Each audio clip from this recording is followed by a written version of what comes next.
learn the theme of a song title, which in this case is Fast Car by Tracy Chapman. And back in the 90s, when I was first starting out as a singer-songwriter, taking my guitar, playing songs, I used to play this song every show. And I actually wrote my own parody lyrics to it, which I have to work really hard to not sing, and I'm trying not to mess it up. All right, I'll add that because this is a very serious song.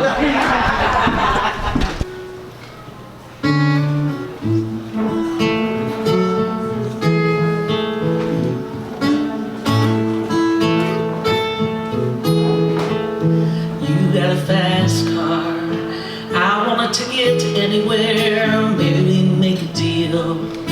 Maybe together we can get somewhere. That place is better. Starting from zero, got nothing to lose. Maybe we'll make something. Me, myself, I got nothing to prove.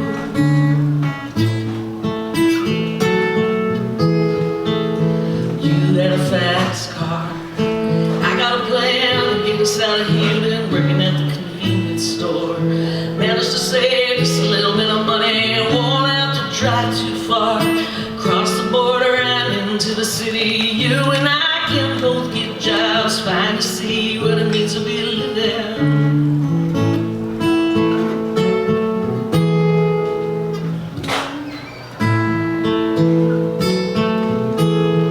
See, my old man's got a problem. He lives with the bottle, that's the way it is. His body's too old for working. His body's too young to look like his. My mama went off and left him. She wanted more from life than he could give. Said somebody's gotta take care of him. So I quit school and that's what I did.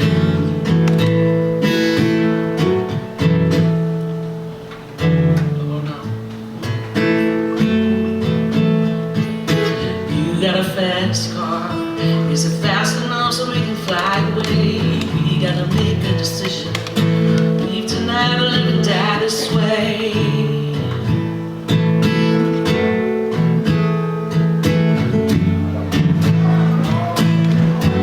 Cause I remember we were driving in your car. Speed so fast like I was drunk. City lights lay out before us, and your arm felt nice wrapped around my shoulder. And had a feeling that I belonged. I had a feeling I could be someone, be someone, be someone.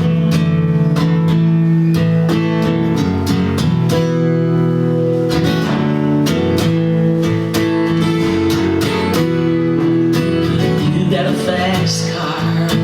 We go cruising, entertain ourselves. We still ain't got a job. And I work in the market as a checkout girl. And I know things will get better. You find work and I'll get promoted. We move out of the shelter, buy a big house and live in the suburbs. I remember we were driving in your car. Speed so fast, felt like I was drunk. City lights lay out before us, and your arm felt nice wrapped around my shoulder. I had a feeling that I belong. I had a feeling I could be someone, be someone, be someone.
fast car.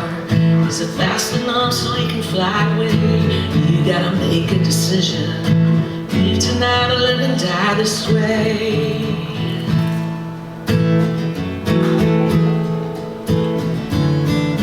Alright, now these are my parody lyrics.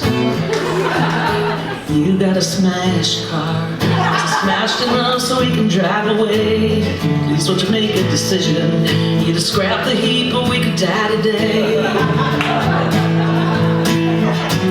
Cause I remember when we were driving in your car. So bad. Wait. So, I just remembered the words. I remember when we were driving in your car. If that's what you could call this piece of junk. Felt like riding in a mashed potato and the fire shot out of the carburetor. And I had a feeling that I was done. I had a feeling we might kill someone, kill someone, kill someone.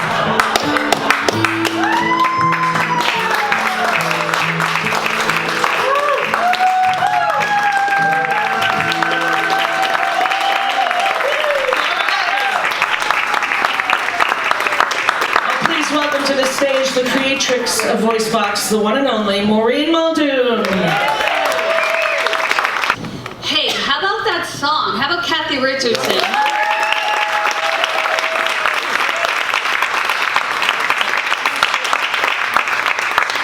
Sad-ass song of Tracy Chapman's. I never read the lyrics before, and when I read them, I was like, holy fuck, that's a sad song. You know? It was like, what's the ultimatum? Leave or die? So it's haunting. It's a haunting message. And it made me think about a time in my life when I was 16 or 17. I had graduated high school, and I had this time in my life when I was so stuck.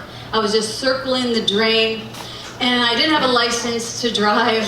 That was another story. And I wasn't going to college. So that was a whole other story. And I couldn't stay at my house because my dad had remarried and his new wife and I were, let's say, not compatible.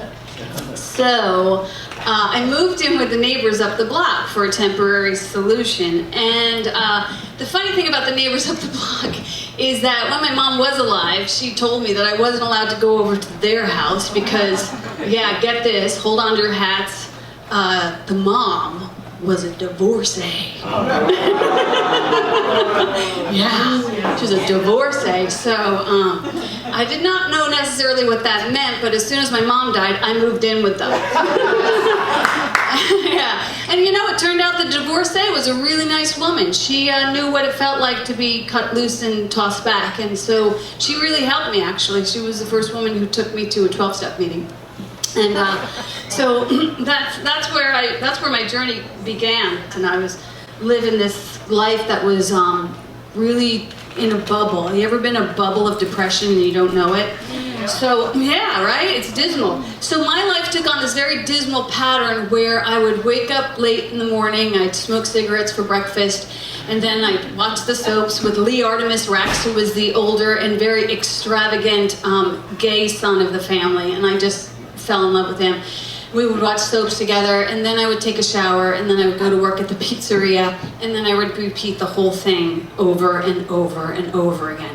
And I knew that I was stuck, but I didn't know how to get out.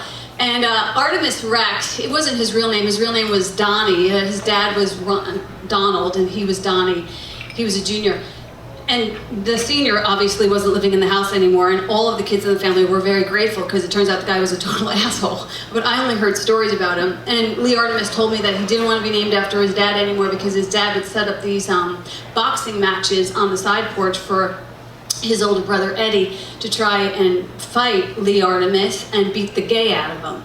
So yeah. And here's some more good news. Eddie grew up after, you know, being groomed to beat up gay kids and bully them to be a cop. So, yikes. Anyhow, let's move on. Yeah. So, but Lee Artemis was just, he was great. And he and I would watch the soap operas together, and we just loved him, and we loved like the overacting and the fancy people and the way that right before the commercial break it would be like dun dun dun. And we'd find out like the cliffhanger. We're like, oh my God, stay tuned, something's gonna happen. So that was our life. And like I said, I was in AA at the time, which was kind of uncomfortable because I had tried to drink my way through the grief of my mom dying, and it hadn't worked. And so I was in this program, but now because there was no drugs and alcohol, I was feeling everything. And that was not fun. And I had this crazy sponsor who was like 30 years old, and she kept trying to convince me to go camping with her. And I was like, dude, like, I can't do life sober. Like, camping's a hard no. It's not gonna happen. But she was super encouraging. She kept wanting to tell me like stories about like how the program saved her life. And I just didn't have time for it. I was like, the most I can do is smoke on the couch with Lee Artemis. So that's me doing a good job, okay? And so she brought over these books for me to read. And I had so much time on my hands that I read them, and they were Louise Hay, You Can Heal Your Life, right? Yeah. And then Ogmandino's The World's Greatest Miracle. And these books, they just fucking blew my mind. Like, I didn't even know that people thought like this. And, you know, if you don't know Louise Hay, she was this woman back in the 80s who like healed herself from cancer, and she healed herself from all of this other stuff, and then she went on to help with the AIDS epidemic, and she had this whole program called Hayride, where she helped young men try and metaphysically move themselves out of this dis-ease. And so that's what her whole gig was. Like, you could heal yourself by saying nice things to yourself, like, I deserve to be happy and I'm healing, which I tried. I did over and over again. I deserve to be happy and I'm healing. And this was in 1984, which was like 4 years before Tracy Chapman even penned this homage to, you know, a fast car and an escape route. This courageous ballad that says like, reach for the next rung and just try and reach for the next rung. I didn't have that song, but I did have Bruce Springsteen's song, Born to Run, which is basically the same thing, right? Baby, this town makes the bone from your back is a death trap. It's a suicide rap, you gotta get out while you're young, 'cause tramps like us, baby, we're born to run. Yeah!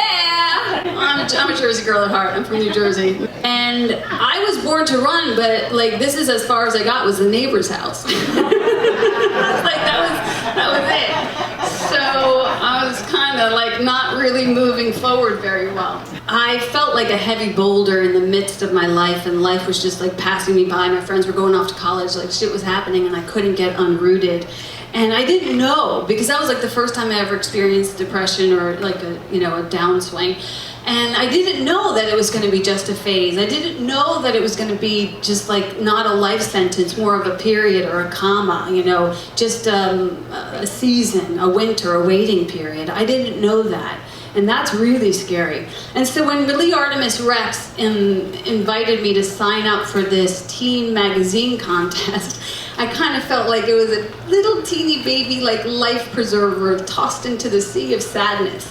And I didn't really care about the contest too much, but he was telling me, like, if you win, Maureen, you will be on the cover of Teen Magazine. He was so encouraging. And he was like, and you will get a scholarship, and you will get a brand new red Mustang. And that's what got me. I was like, what? Now remember, I don't even have a license yet, okay? So it's like, this is totally putting the cart before the horse of me having a Mustang.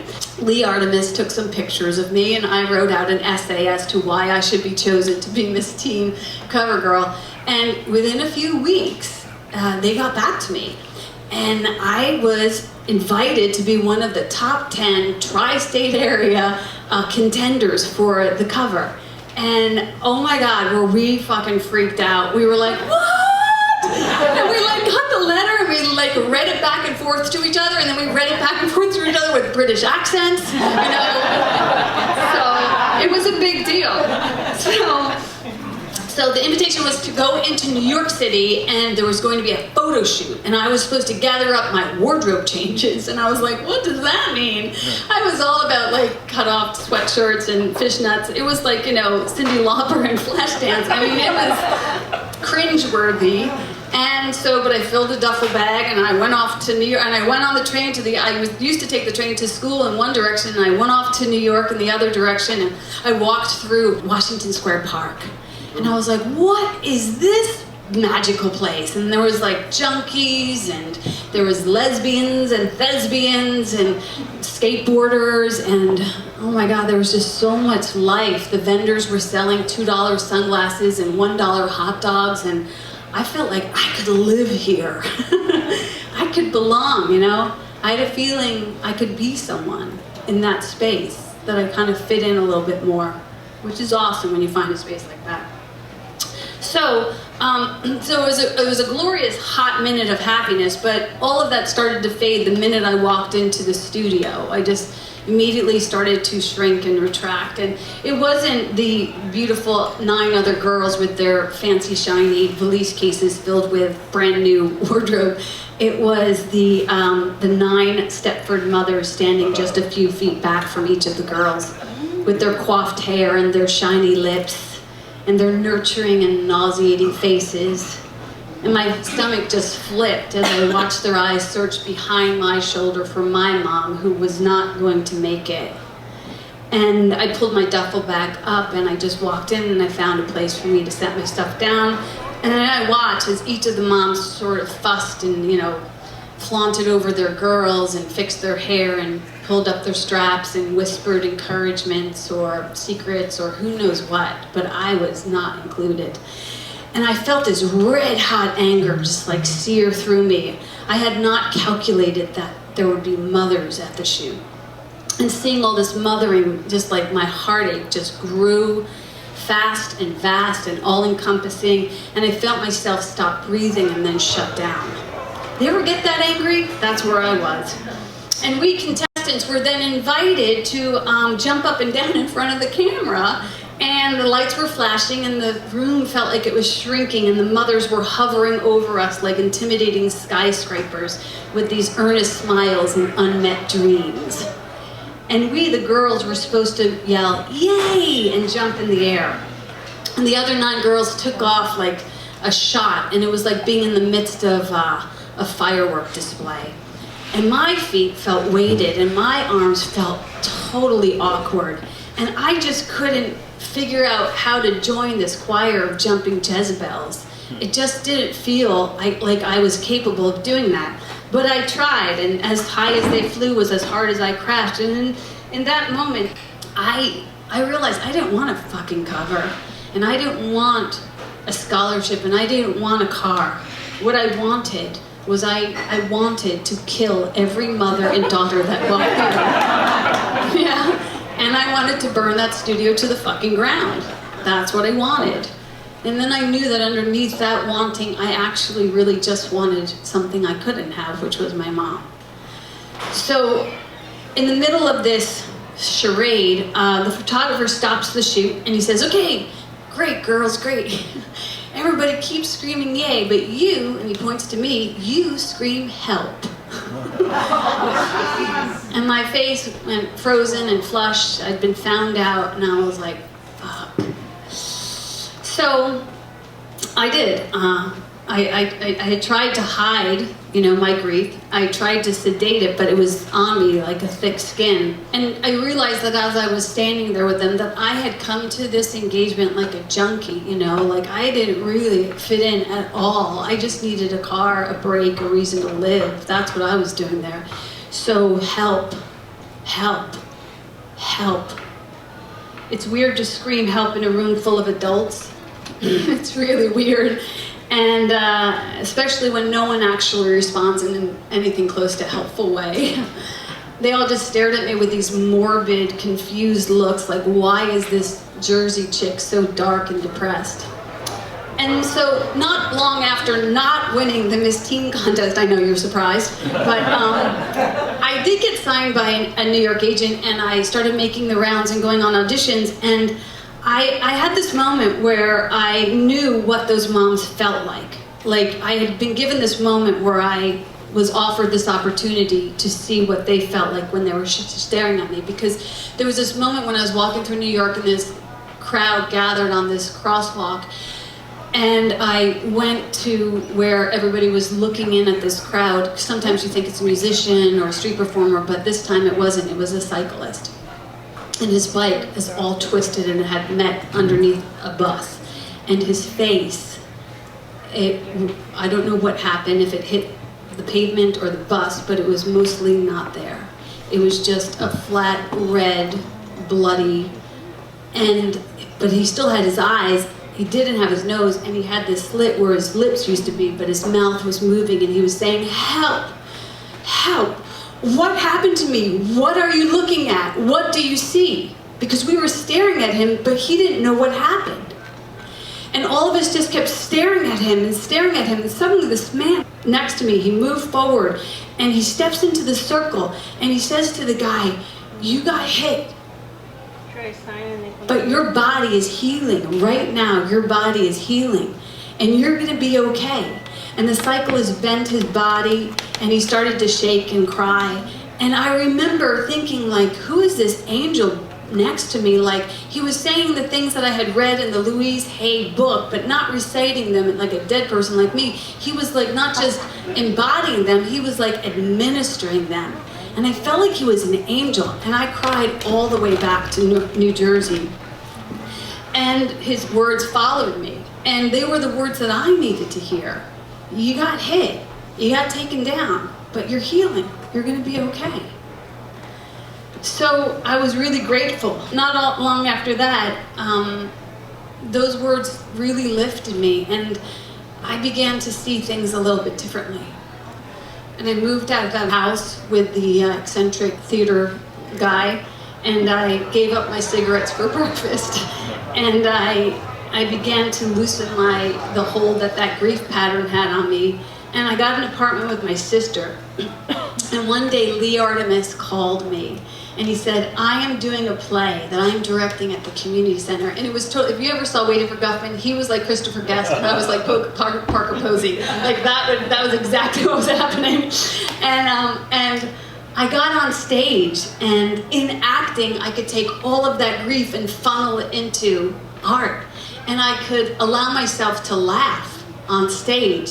And I was a terrible, terrible actress. I was so bad. Like, I would pick up a prop and my hands would shake and my voice would come out like robotic and my knees were visibly rattling on stage. But I just kept showing up and showing up and showing up.